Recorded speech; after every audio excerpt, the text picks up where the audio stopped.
But today is the day where they're going to have to shore up those weaknesses and truly flex their muscles here if they want to stand a chance moving on. Gambit Esports versus LYN Gaming into Champion Select now as Kane and Anivia banned away by LYN.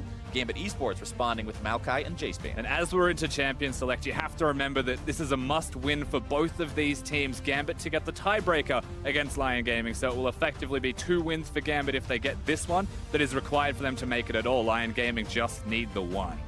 Varus going to be their 3rd ban in this first Champion Select. Draft is going to be as important as ever for both of these two teams. That's one thing to remember whenever we go into these international tournaments like MSI and Worlds is for a lot of these teams, they're playing up against picks and strategies and compositions that they're not normally used to going up against, and you've got to acclimate and adapt to those changes. Sejuani, the final ban for the first stage here by Gambit Esports. And you know, while we're looking at these strategies, there's been vastly different strategies you take when going into Gambit Esports. Strategy number 1 is ban out the target champions, their specialty champions. Kane and Nivea are the 2 that stand out the most. WE didn't, they still won. LYN did, and they still won. So it's about how you adapt to getting rid of those pocket picks.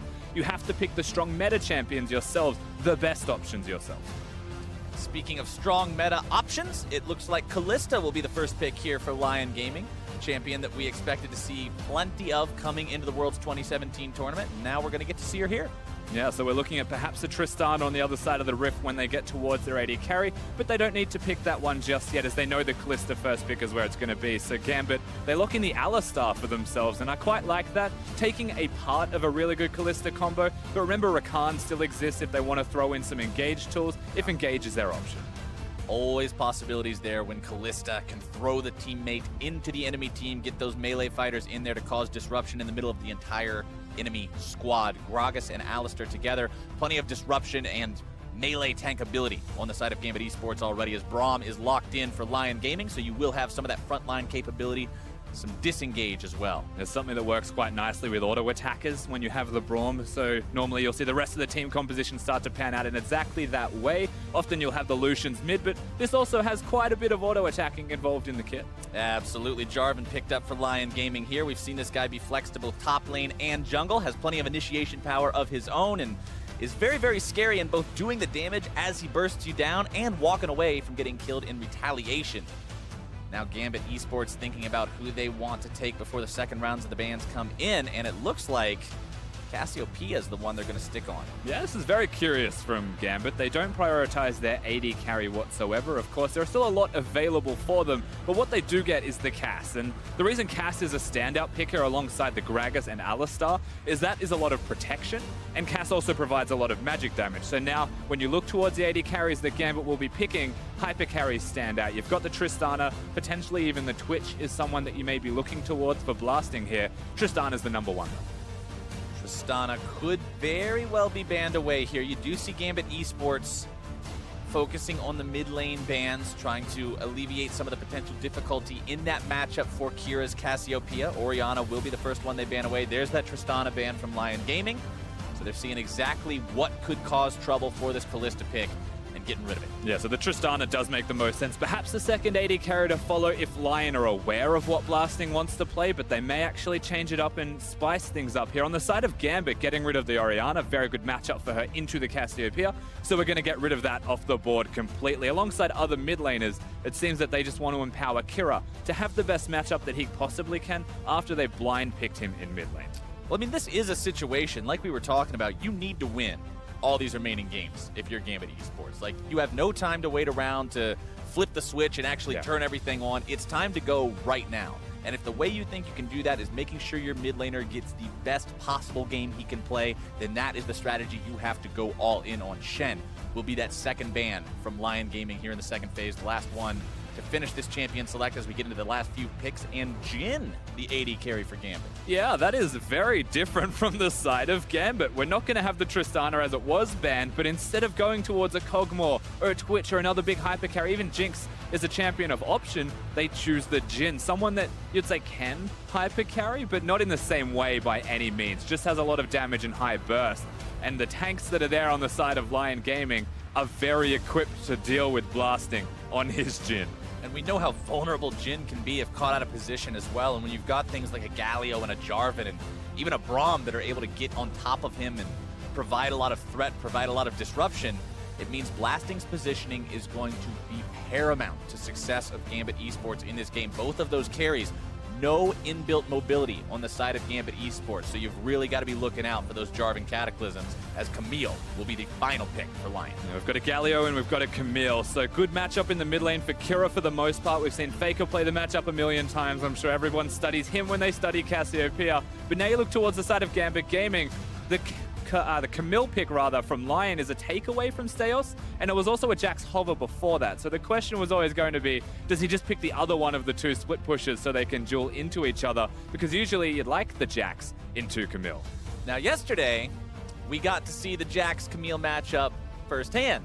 We got to see it not go very well for Gambit. We got to see the Camille of PvP Stay Host not work out very well compared to the Jax of Gerald. This time, they're going to be switched around.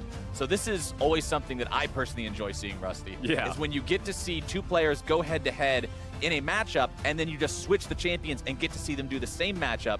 If one person manages to win it both times, then you pretty much know this is simply the better player. Yeah, to me, it's almost like the statement game if you are able to win on both sides of the matchup, even if one side's the losing matchup. In this case, Jurol is the one who has blind picked the Camille, knowing full well Jax is available and knowing full well how to play the Jax into the Camille. And so that's the real question that you'd have about this 1v1 is, how well do they both know their respective champions, and are they able to execute on those? And do they know both sides of the matchup?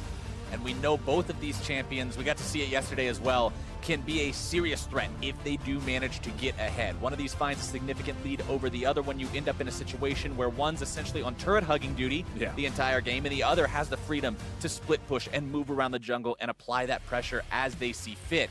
Can make life very, very difficult for the other side to keep track of. Of course, as we see these team compositions, the reason the top lane is so important is not just that 1v1 matchup against each other, but the fact that they're split pushes, which is a second win condition for both of these teams. Heading into the Rift here for the fourth game of the day, Worlds 2017 play-in groups, day number 2. Remember, at the end of today, Rusty, 2 of these teams are going home. For some teams at Worlds, Worlds started yesterday. It ends today for 2 of the teams. If you are not in the top 2 of your group at the end of your 2 days of group play, Worlds is over. It's such a rapid system compared to what we're normally used to seeing that for a lot of people watching this, it's like, wait a second, are you sure they're going home already? I'm not sure. Don't you have a second week of this? And the answer is no.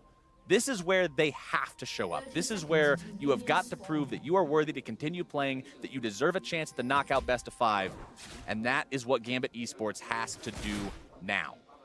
All of the preparation, all of the time and planning that you spend absolutely does just wash away very quickly if you go without a victory. And for Gambit, they need to get that one, put themselves into the tie-break position up against LYN, who have looked fantastic. You would have to say, until this game plays out, undisputed the second best team in this group, and it's on Gambit to prove them otherwise.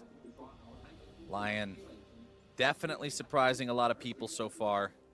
White Lotus and Seiya especially having very, very convincing performances on these carry champions. Great KDAs by these guys, great performances in general. Now we are seeing something different through the middle lane, actually, as we're looking at Kira against Seiya. One thing that I have to discuss about this is the Mana Crystal start.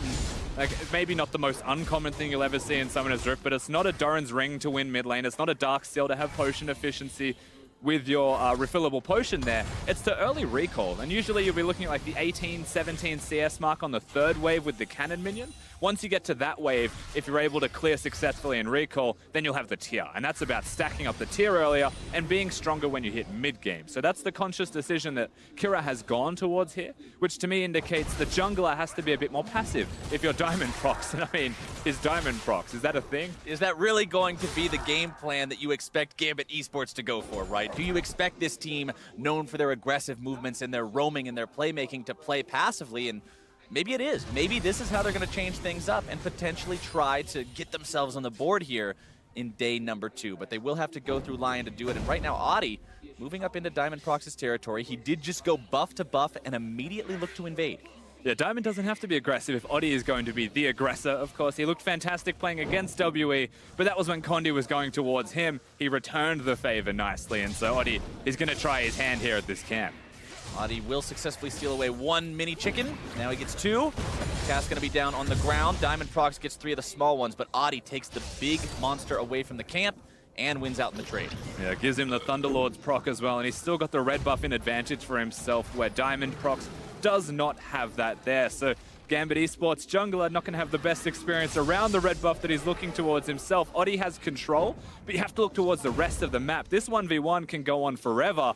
If Jural or Steos come over, if Kira or Seiya actually make it in, things could change. Steos trying to go for a little bit of a trade there. Jural jumping in, getting himself the heal with the Camille W. Also getting that nice kick there on the back end of it to make sure he wins out on the trade. But this is one of the most annoying situations to be in as a jungler, when the enemy jungler is stronger than you and just sits in your jungle and your team cannot help you. It's like modern Pudge Wars. Flashback, but Diamond Prox now potentially in a lot of trouble here. Flashes over the wall, gets himself within his turret range and stays safe, but Adi will continue just hanging out in the enemy jungle. Steos moving himself over. Might look for a way to do something here. Drops the counter-strike, gets himself away, hops over the wall to the Krugs. Stays safe. I mean, he'll get out fine, but he also has no health because he's losing the top lane. Adi still has complete control in the jungle, and by the time the Jax got here, Gragas had already flashed away. So ultimately, Gambit way too slow to the punch. Sometimes you just have to sacrifice your own lane to help your jungler and hope that the reciprocity is there, and then he'll come back and help you. But neither of those things happen. In fact, the J4 may have an opportunity to do some damage here to the Jax. Let's see if Adi can make this gank work out. Hookshot comes out, not going to be finding the stun just yet. Counter-strike coming out here as Steos gets himself away. Adi's gank not incredibly effective, but at least he did get that red buff before he leaves enemy territory. Yeah, really well played in the game of chicken there from Steos to be able to not have to use his flash, not have to jump to safety, just counter-strike and bait spells out of them. They don't choose to flag drag either, so Adi will just back it up. He's got his red buff. He's a pretty happy camper as far as he's concerned. And now he gets to go back and clear a majority of his own jungle that is always going to still be there when you spend most of the early game in Diamond's jungle. Taking a look at the farm across the board, you can see a little bit of a lead for LYN there in the bottom lane. A little bit bigger of a lead for Gambit in mid lane, and top pretty much breaking even. Seiya going aggressive here in a trade onto Kira. Talked about Kira starting with that mana crystal, sacrificing some early game power. Seiya taking advantage of that for now as Diamond Prox shows up mid, but he doesn't accomplish a whole lot of anything. Yeah, still almost equalizing. It feels like by not recalling, Kira's going to go towards the Catalyst build. So he should be going towards the Abyssal Mask build, presumably. May do Rod of Ages, however, as Jarvan is not a magic damage dealer, and so it might be more efficient to have that AP as Seiya still going. Diamond Prox just cannot catch a break. He gets invaded time and time again, tries to walk over and smite the big chicken, but it has lost its patience and will not be taken just yet. Steos is coming down, though. He might have the jump. Steos jumping in, Counter-Strike active, really threatening onto Adi here, who needs to find a way to get away from this one. No longer has his flash available. Steos trying to jump in there, might be able to find the first blood, and it goes over to Diamond. That is righteous justice for having spent so much time with his opponent in his jungle. Now he gets his revenge. Absolutely. So the Jax finally comes back down. Adi does not have his flash throughout all of this. The Jax does, and he flashes very aggressively past the Jarvan to ensure there's no taunt that's going to connect, and actually redirects him in range of the body slam. So Diamond does get his red buff back after all, and that sweet justice you mentioned is going to be had by Gambit Esports. For all the work that LYN Gaming put into setting the Gambit jungler behind, it's all undone with that first blood going over to Gambit. Assist money also going to be on to Steos there, so he makes up for some of the money that he would have sacrificed losing the farm, making that roam down towards mid. And honestly, they couldn't have asked for that to go much better. Absolutely. But you know what, Captain Flowers? I'm a little bit confused with this middle lane once again. Just the items. He still went for the tier, and instead of recalling early, starting Mana Crystal, he chooses to go towards the tier and just recall later. So now he's going to delay his tier timing, and he's still going to go towards the Catalyst afterwards, which is fine and expected. Edward actually up in the top lane as well, doing his standard. This looks like very much a more well-rounded and normal Gambit. Yeah, this is what we expected to see from this team. Those super early level, well, pre-level 6, I should say, support roams before anything really else happens. But he can't quite find the angle he's looking for, so not going to find that payoff just yet. Steos looking pretty comfortable in this matchup, 1v1 topside now on the Jax. Even though the Camille has better itemization through the Phage, he's really not worried about it. But now, Jural with more health, more mana, to this. might be able to win this fight. Issues the Hex Tech ultimatum, the Galio coming in, and it might just be an outplay. Nope! See you later, Giral grabbing the kill. And the outplay is the damage reduction as well that the Galio ultimate's going to provide to Giral. So they get the kill. You call it the 1v1, but I could still see an assist down there for Seiya. He's going to be able to pick that one up, go back towards the middle lane, and that's big for the Camille. This is a stark contrast to what we saw the last time these two champions faced off against each other. And quite simply, it's just about being that little bit stronger, ultimately from the damage reduction. One auto attack is what separated them. I mean, if you didn't have that damage reduction coming in there, Steos outplayed the heal from the Camille. He got inside of the inner part of the cone first. He would have managed to win that, but woulda, coulda, shoulda, who knows? It didn't happen, and thanks to the Galio, thanks to the presence of mind from his mid laner, Giral now has an extra edge in that 1 versus 1. And once again, last time they played against each other, Giral was the Jax and he was winning the matchup. So perhaps it is the player more than anything else, Captain Flowers. Perhaps it is. Still to be seen, of course. They're both split pushes. They're both scalers. Jax will have that really big spike with the Sheen moving forwards. One thing I also want to keep an eye on as we move forward, closer and closer towards the 10-minute mark, closer and closer towards mid-game, rolling around a few minutes after, is Infernal Drake is the first one spawning this game, which means teams may be more apt to fight for that than they would from other ones. If you had something like a Cloud Drake or potentially even an Ocean or Earth Drake, teams always want these Infernals. They always want to get those damage bonuses, especially when you have these carry-style top laners like the Jax, like the Camille. You get so much value out of it.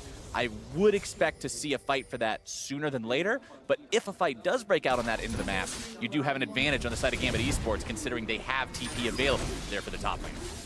Expertly traded to an extent from Steos just there as well in the top lane, and to bring it back, as they are going to fight for this blue buff a little bit first, Drake is a place they could look towards, but this seems to be like the higher immediate priority and the safer priority that they can look towards. Gambit want this blue buff. Let's see if Seiya and Adi can defend here. Blue buff down below 1,000 HP. Taunt coming out from Seiya. Counter-strike on Steos, keeping himself alive. Giral trying to jump in there with the hook shot. Diamond Prox potentially going to be caught out here. Trying to flash over the wall. Doesn't find his way out just yet, but Giral going to be the one almost going down. Seiya grabbing the kill onto Diamond as Giral falls as well. 1 for 1 so far. Gambit walking themselves out. It's actually just going to reside as a 1-for-1 trade, but it's the jungler of Gambit Esports compared to the top laner of LYN that is going to go down. Jax will get a bit of extra time farming, but still with a Cassiopeia, with a Jax there, I don't think they want to do the Infernal Drake just because of the risk of the smite, and so it's a full reset. Unfortunately, I mean, they might have lost the one person they didn't want to lose when it came to fighting for this blue buff. Of course, we get to see this again. The thing I want to highlight is Kira has to flash early here, and Steos is never going to get a chance to use that due to the taunt from Seiya, preventing all of the damage. And at this point, you're like, wow, pretty good moment here for LYN, but 3-man body slam, even after the mistaken flash from Diamond Prox, is enough to be able to create a trade. So ultimately, the mistake, almost a blessing. Yeah, the flash was really unfortunate there, but it ultimately worked out okay at the end of the day. Granted, Gambit was not able to steal the blue buff away. Want to go ahead and comment on that one as well. You did see that go over to Seiya. So the initial mission failed, but everything worked out sort of all right. 1 for 1. Not the most convincing of victories, but definitely not a loss either. 400 gold, the lead now for Gambit Esports over their counterparts in LYN Gaming. And honestly, Gambit's doing a lot better than people might have expected them to do based on their performance yesterday. They did not look convincing in either one of their games. Today, they're coming out swinging against LYN. They're making the kind of plays we would expect from this team, and it just looks like they feel more comfortable. Yeah, we saw it for 5 minutes in their second game, and it looks like maybe they've just continued to warm up that little bit more every single time they've played on Summoner's Rift. They're rotating, absolutely right. They are able to get Edward to the top lane. They're able to get the Jax now coming down, and he's even looking towards an opportunity in the mid lane. Whoop! Tries to jump in, but a good dodge away with a Justice Punch from Seiya will keep him nice and safe. The two members there, Steos and Kira, the members of Albus Nox that impressed us so much in 2016 Worlds, now on this Gambit Esports squad in 2017. Hoping to make the same type of a run that they did last time around, but having a little bit more trouble out the gate compared to them. A much longer way to go this time when you want to talk about that run. They need to try and get this victory, get another victory over LYN later in the day, and then win a best of 5 against one of the other teams competing, presumably from Pool 1. So, look, that journey is going to be a little bit more difficult for them so far, and it's long. But LYN now starting off the Infernal Drake, like we mentioned a couple of minutes ago. And Gambit are looking at this. There's definitely an opportunity for them to fight for it if they choose. Steos has his teleport available. They can try to force a fight on this if they want to, but LYN will go ahead and secure it for themselves. The early smite into the Rin from Kalista means Infernal goes their way. I think the big scare is that Giral was down there just so early. They choose to get Steos extra farm, extra experience in the top lane, and perhaps force this teleport. Ultimately, whilst the teleport being forced is not bad timing for LYN, there's still a moment and, you know, a window of opportunity for Gambit to make a play adverse on the other side of the rift if they choose, just by being able to unlock their Jax. Want to go ahead and comment on the same thing that we saw yesterday? Giral versus Steos. Not the Trinity Force versus Trinity Force rush on both of these. We are seeing the Ninja Tabby on Steos first. Curtain Call opens up bottom lane, not to accomplish much of anything, no, quite he was honestly. trying to clear the wave, but Braum exists. And now Steos interrupting the hook shot from Giral, trying to keep him here long enough for Diamond Prox to show up and He's diving. make this gank happen. Diamond wanting to get in there. Nice cask.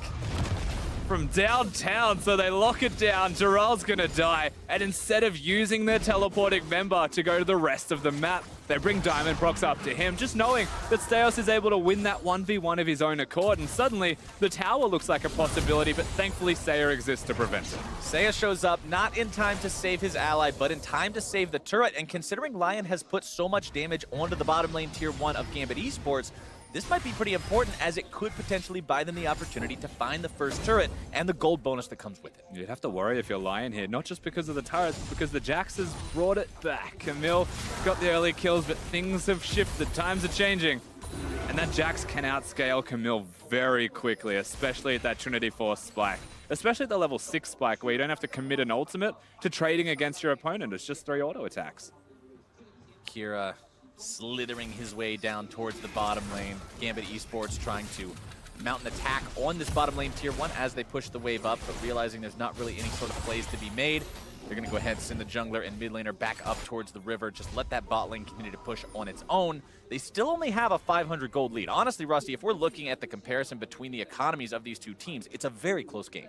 Yeah, it certainly is. There's a very big concern as well if you are Gambit, even with the 500 gold lead of the Kalista coming to the rest of the map. Right now, Braum and Kalista actually coming up towards top lane, trying to perhaps influence once again where that teleporting member of the team is to prevent any kind of number disadvantages if they sneak in.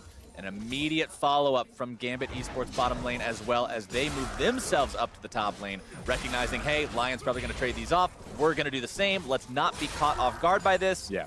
And so we're just going to see a little bit of Australia lanes. We are. Because you're Australian. And now this gets to make sense. Because we're doing the Australian and not Australian co-cast. We're just like the top lanes. Thank you very much. They're engaging. Now we've got the engage, the stun. Kira trying to get himself away, but the team collapses and manages to find themselves the damage. White Lotus grabbing the kill credit on that one. I think Gambit just snuck away the Herald throughout all of this, though, at the same time, from under the noses of LYN as they engaged onto Kira. I mean, they'll take that trade. It's actually pretty good, but they are pushing mid lane at the same time. LYN trying to get something back in exchange for that Rift Herald there, seeing if they can manage to grab themselves this objective. They already grabbed the kill onto the enemy mid laner. They don't quite have the damage to make the turret happen. Curtain Call opens up. Gentek's going to be tanking all those shots. They really don't do a lot if you have high HP, especially against a tankier target like that Braum, until the Jhin has more damage under his belt. Yeah. So he'll just walk himself away from that one. Gambit will hold the line at the turret. Yeah, and they're able to do that. Of course, even the fourth shot from Jhin was used just to clear the wave. He knows he's not doing all that much damage himself, hasn't completed the Infinity Edge, so not all that impactful. However, throughout all of this, whilst they only got damage on the mid lane turret, it's still good damage. They get the first turret in the bottom lane. The top lane's the place that they can look towards and send their duo, which has been controlling the 2v2. So ultimately, LYN, I'd say still in the driver's seat as far as the towers are concerned. It's just that we are seeing some fight in the Gambit system. They do have what it takes to keep up. Which is a lot of fun to see. This is what fans wanted to see from this team. For a lot of people, they were excited to see Gambit make their return to the world stage here in 2017. The last time we got to see this team at Worlds was 2012, 5 years ago. Long time ago. Many people hyped up, not just for the fact that this team has 2 Albus Nox Luna members, like we already talked about their impressive performance from 2016, but if you look at Diamond Prox and Edward, 2 of the old guard names from Moscow 5, one of the original teams that showed us what competitive League of Legends could look like way back in the heyday. So for many, many fans, old and new, there's expectations for this team. They want to see them succeed. They want to have fun cheering for Gambit Esports, and right now, Gambit's giving them something to cheer. It's always an interesting conversation to have as well, you know, is that hype unjustifiably high just because the last time you saw them was Moscow 5 and they were just that good of a team. Yeah. But, you know, that's kind of fair to have those expectations because that's just what you want to see. And, you know, the fact that they do have some fight in their system is a pleasure to start to watch, and to see the improvement from game 1 to now, it's still there and it's still a marked improvement. I mean, for so many fans, it's just the fact that even if there isn't a logical reason to expect this team to be the same team that they were in 2012, there's still that same sort of excitement that you feel when you watch the team in 2012. When you watch these guys introduce us to what counter jungling looked like with the unorthodox Shyvana picks and 3-buffing the enemy team, they want to see those same kind of moves. And now it's Steos. Might potentially they're engaging. The 1 versus 2 here. They go in, issue the Hextech ultimatum. Giral looking to find the damage, but Diamond Prox manages to make this an even fight after all. Trying to go in, back here onto Giral. As Sayas shows up, now it's going to be 3 versus 2. Diamond Prox finding himself in a spot where he's almost not able to escape. Oh. Flash into the taunt, is able to lock them both down, and Steos flashing over the wall, barely staying alive until double kill comes in from Giral. Giral comes up clutch a couple of times there, hitting these hook shots. Saya makes it an unfair fight in the first place just by being that Galio. He's able to rotate extremely quickly, and we're seeing no impact from Kira if we're going to contrast these mid laners. Whilst the advantage was there for Steos, how quickly things start to shift in the other direction just because of the numbers game that LYN are winning. LYN grabbing themselves another Drake. They're also going to grab themselves another turret. They will lose the one top side, so Gambit grabbing that means they're going to have a little bit of extra global money, but let's take a look at the play. And first thought is that this was a good ultimate from Diamond Prox. Separates the two players, but Steos is well and truly out, and Diamond Prox is now completely stuck. Saya very much aware of the flash being up and available, has one of his own, and is even able to find the Jax through that. So incredibly well played and smartly played from the mid laner of LYN. I always forget how far the distance of Camille's hook shot is until you see it in action. They're like, oh wait, she can close that level of distance. The fact you can flash after it as well. Yeah, the amount of distance it covers. It's pretty dirty sometimes, and Giral manages to get himself his 3rd kill off the back of it, but now Shelly charging into the tier 1 turret here in the mid lane against LYN. Gambit trying to grab themselves the 2nd turret, see if maybe they can even that count up. Edward going to be soaking some damage from those turret shots. But they do get what they came for, and the game is still within 500 gold, Rusty. Neither one of these teams is pulling that far ahead. It's just blow for blow, back and forth. And that one trade just there from Gambit is the reason that it is so close, because ultimately after the kills that happened in the bottom lane, there was a trade up from the side of LYN. They get a turret and they get the Drake, where it was just one turret in the top lane that the Jhin was able to secure meanwhile on the rest of the map. So the fact they get the mid lane turret, everything equalizes, and it feels like we are still in a game that's closer than it ultimately should be, based off what I've been seeing from LYN so far. And we've talked a lot about the Jax versus Camille and the snowball and the split push and this kind of 1v1 super duel between the top laners, and checking in on sort of the status of that as we go forward. You can see a lot more farm on the Jax, but just a better KDA on the Camille overall. The gold between the two, a couple hundred gold better for the Jax, but that's about it. This isn't one of those runaway situations. These two are still very evenly matched. And that was a really nice play from Giral.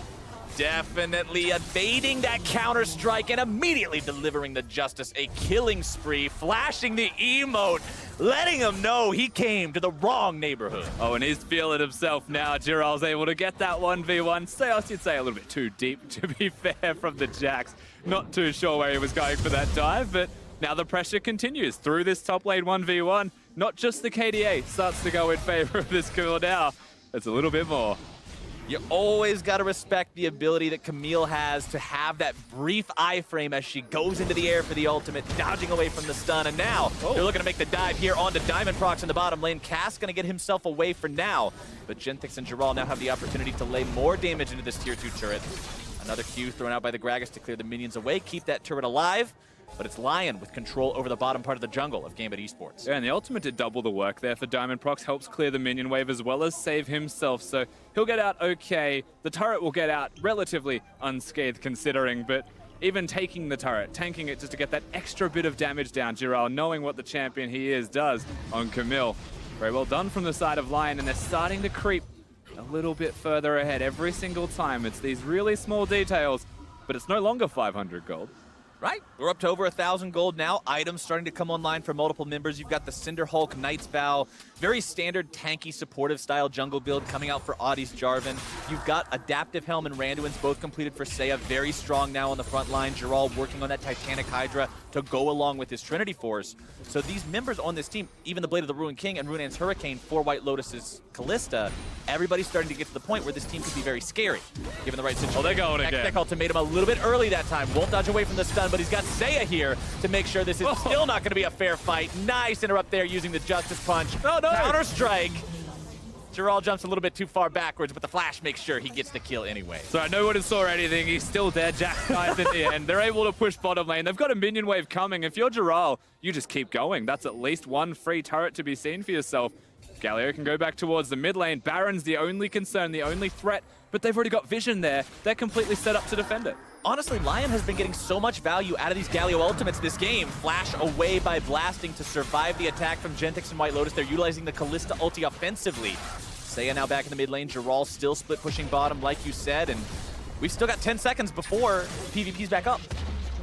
Yeah, and suddenly the 1 in 4 Jax is becoming the problem for Gambit Esports. Where do they go from here? Because ultimately against the Camille, there's no such thing as just scaling up, becoming a split pusher. He's already doing that better than you are. You need to actually look towards starting to group perhaps, get the team fight going. The Counter-Strike is a game changer if you're able to hit the correct targets. But you'll need those teleports, you'll need those flanks, and I mean, that's another feat entirely. I've always commended the vision control of LYN when they really want the objectives. A lot of Gambit Esports members hanging around the mid lane right now, but they've already taken the turret. There's not really a lot they can do there, so quickly going to be forced backwards, having to regroup now. 2,500 gold behind their opponents. Next Drake spawns here in a minute. Baron is live. We are 24 minutes into the game, so that's always a possibility if a fight goes heavily one way or the other. But LYN continue to, like you mentioned a few minutes ago, appear as if they're in the driver's seat despite how close the game has been, simply because they're showing how good of a team they are. Yeah, and if nothing else, it's just the momentum, basically, right, that is going towards them. And that momentum is enough to sneak objectives, to get towers, to get solo kills, just because the enemy team, in this case Gambit, doesn't know where the opposing team's going to be. They've just got one bit too many pieces of control around the rift, wards that are starting to go down. You can see them on the minimap in the river, starting to control majority of that area. We'll have to see how Gambit can try to find a way to get themselves into a power position this game. They've been slightly behind for a lot of the game. They have been able to make some plays. It's a green highway towards the top lane where Seiya's going to go for himself. So once again, Vision gives a turret. Gambit now try to trade. And we're in this really weird back and forth for them where the pressure's on for our red side. Blasting 0-0 and 0 on the Jhin. Edwards, Alistair 0-0 and 0. We talked about the KDA for Edward not being up to where a lot of people were hoping it was going to be on day number 1, but I guess 0 is still an okay KDA. I mean, it's not negative. It's not negative. It's not bad. It's just 0. He hasn't committed any big errors yet, but he also hasn't been around to make any sorts of big plays. We saw a couple roam attempts that never really came into their own, so... He's cosplaying WE's support. Yeah, still waiting on him. Still waiting on him to find that opportunity and find that angle as Gambit does get themselves their first elemental Drake of the game. Yeah, but at 25 minutes, you know, the Oceans, it's nice to have. You've got a Cassiopeia with a mana pool. Jhin always needs the mana, isn't going towards the Essence Reaver build, so you'll take it. But at the same time, what did you sacrifice for that? And it's extra control. The one bush they had for themselves in the river on the top side of the rift is removed, and Seiya starts to pressure. Seiya with the taunt, flashing forward to make sure he's able to find Blasting, tries to get the Justice Punch, only lands it onto Edward, as now they're looking to make even more happen. Geralt coming up with the wall, putting the damage onto Diamond. Hextech ultimatum now issued, knocked backwards with the cast. Very nice placement on that one. Now Seiya coming in with a heroic entrance. Edward's still going to be finding multiple people with the pulverize. He's the first one to go down. Geralt's still barely going to be kept alive by the Camille passive.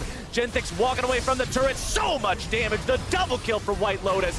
Make that one a triple, blasting the last man up, and he will not be for long. The last kill goes over to Seiya and the clean ace for LYN Game. And cleans the name of the game here. All 5 people alive. LYN will just take the turret, look towards the Baron. Anything they want on Summoner's Rift is theirs because they just outplay and out-execute their opponents in this game. So clean. That looked like it could have gone so many different ways, and it goes the best possible way that it could have for LYN. Now they're moving on to the Baron. Now they've got the opportunity to take this objective while still having Giral in position for the split pushing. This has gone from close to very much not for Gambit Esports. And the craziest part about all of this is the engage looked a bit off from Giral. He thought, why is he going this far forwards onto a Gragas by himself? Of course, Saya is the one who kicks it off with the early flash, but Saya is also the person you look towards, not just for that flash, but to follow up Giral on his engage. This looks silly, but then suddenly silly is the best idea because Gragas' ultimate throws him into the middle of three of them. They're all knocked up. White Lotus free hitting the entire time, and if White Lotus is able to free hit, there is no way the Gambit are going to be able to win this team fight. Kira does not have the ultimate there to stop him. That was pretty much the moment it was over. And note, Saya, he is tanking the turret, even though you can barely see his health bar moving. Yeah, we talked about the tankiness of that Galio, and we were talking about the items everybody has. It's real hard to hurt this guy. 5,761 damage from White Lotus's Kalista in that team fight. Closest person to do that on Gambit is 2,332 from Blasting. There's just no comparison. Not at all.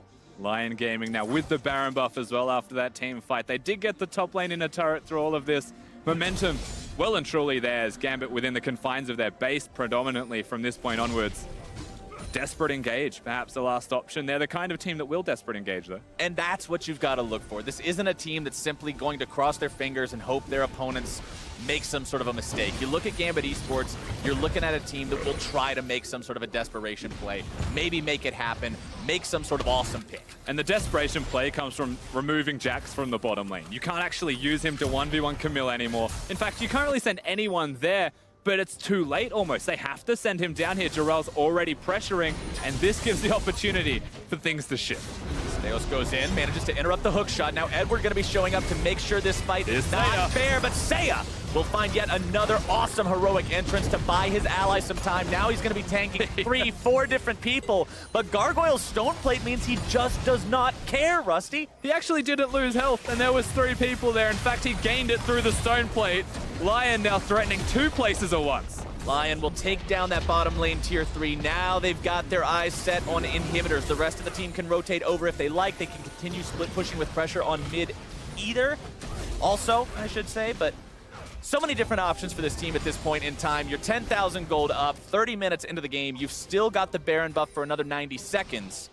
Gambit just have no way to really deal with these guys. The game seems completely out of their control. Yeah, we saw 1 point of hesitation from LYN. The recall, it's smart, it's safe. They'll be able to do this successfully. They'll still get a bit of extra push with the Baron buff in their pockets, but once they push bottom, once Giral tried to take on Steos in the 1v1, the fact that it was mid and bottom that they were pushing means it's 2 seconds, and then suddenly the whole team of Gambit can pivot there. So they have to back away, they have to respect. Instead of setting up the lane assignments to be top and bottom, which is further away, harder for them to rotate between, they choose mid lane, and you have to wonder if that's because of the Galio, but at level 16, his ultimate range covers that far. A little bit disorganized with the emote flashing there too. You see Saya flash his Gentix is like, oh, I can do that too. You got to flash them all at the exact same time to really show off that team synergy, but it's important, man. You got to get that going.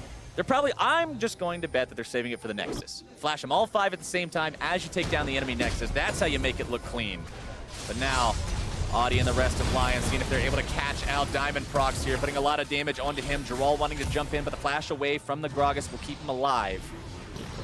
He uses the flash, but he also uses the ultimate throughout all of this, and that's 2 big cooldowns start to go missing as now they continue to pressure LYN through their bottom lane in the top laners fighting each other.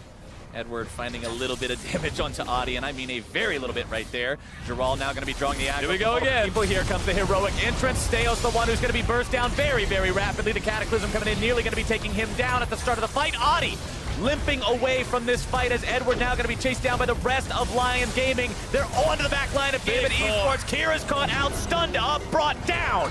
And Edward tries to get himself out while covering for his team. LYN has found their way onto the inhibitor. They're still fighting Gambit in the back lines as well. It's a one-kill fight, but it goes the way of LYN. They get the inhibitor on top of it, and they walk everyone out. And they still get the structures. I swear Seiya is just getting back scratches from the opponent's side of Gambit Esports here. And I thought they had weapons. Evidently not. They're not able to do enough damage, not able to pick apart the tanks, and suddenly they're able to walk it out and get an Infernal Drake for their troubles on the back end of that, as if they needed that as well. Jax has quotes about maybe if he used a real weapon. It's about time to find one now because the damage just isn't there. Yeah, definitely not. Of course, we get to watch this again, and majority of it, you won't really notice what Seiya has done in terms of impact. This was a big taunt from him, however, able to keep the fight going for them, secure the first kill on the Kira, but he's still there. How are you going to get through him when he just stands in front of you? No one's going to be able to defend that inhibitor. All right, bot lane inhibitor down is the best inhibitor to have down when you're potentially looking at Baron. Baron is going to be alive here just under 2 minutes. LYN knows this. They can continue applying pressure, keeping their opponents back, making them blind to the map, setting up wards in the meantime. And you'd want to say one saving grace perhaps is how quickly Jax does clear those super waves, and the fact that he still has teleport after the last fight that happened, as it was inside their base. But right now, 1 minute, 20 seconds till the Baron spawns. They send Kira down there to get some free gold, some free experience by himself. I mean, he's only level 15. He's going to have to catch up to the 18 of Seiya, who is miles ahead of him. And so they take their opportunity to use some time to put him into the side wave. But as of right now, it's time for Jax to go down there if they want to keep the supers out. And we're starting to crest the 4 items, not including boots, count all across the board for LYN Gaming right now. These guys are getting to the point where the builds are almost done, and they're just frightening. You've got the Warmogs now completed, as well as that Stone Plate over there for Seiya, especially working to make him that much tankier. We've seen the Mercurial Scimitar already be used by White Lotus to cleanse him of those CC effects. Also having the Lord Dominic's Regards means these tanky frontliners on Gambit really aren't that tanky, and Gambit has to execute Nye perfectly to even hope to win one of these fights. And this is one of those moments where you have to look at the Jhin and just really ask why. You can see what Jhin does for a team, but when you've got a team composition that's set up for a hyper carry, you're not really possessing enough damage right now, and they haven't been able to use it at all. So Jhin not having the impact that was needed for a Gambit AD carry, whereas LYN's AD carry, White Lotus, has been going off. I mean, we've seen a couple curtain calls open up, and it seems like they accomplish practically nothing as they're just absorbed by the front line. Simon Prox walking a little bit too close to that brush, and he has no escape mechanisms left. Might be trying to use the ulti to escape. Does do so for now. Walking away with the Stone Plate, but White Lotus unstoppable with the damage. Edward now going to be stunned up even through the Alistar ultimate. Oh, they're diving. He's still going to drop. In comes Seiya. The dunk into the ground. The double kill for White Lotus. The taunt comes through onto Kira. The triple for White Lotus, looking to make it even more. He's got the Quadra. Oh, they're going to give it over. The pentakill for White Lotus. Big pentakill, and the whole game goes towards LYN. They're going to be able to kill the Nexus as they'd like right now. Big performance from the AD carry. Pentakill, Penta-emote, LYN Gaming, what a show. 35 minutes in, they take down Gambit Esports. They even got that emo, Captain Flowers. I'll give you that one. It was a fantastic showing from the team. A bit slower than you're used to seeing, perhaps, and maybe that mid-game jitters is something we'll have to readdress as it continues for them throughout the play-ins tournament. But so far, and right now, it's only time to celebrate with a victory like that. Gambit kept things close at the start. They looked better than they did on day number 1, but then LYN found their opportunity to really show off why they are a contender here in the play-in stage, and they looked good doing it. You don't make much more of a climactic finale than what they found at the end of this game. Absolutely right. And I mean, the hero's entrance from Seiya is the best way to describe it. The fact that Girol was aware there was a pentakill going on in the middle of killing an AD carry as Camille, didn't have the bloodlust, made sure he was going to get it all right. It was a team effort here from the Manticore, as you called them. The Manticore. As they took down the Hydra. And Seiya's ultimates, I brought it up during the game, and I want to bring it up again now. Just time and time again, always being where he needed to be in both side lanes. The hero's entrances, saving his teammates, applying the pressure so they could find the outplays in what otherwise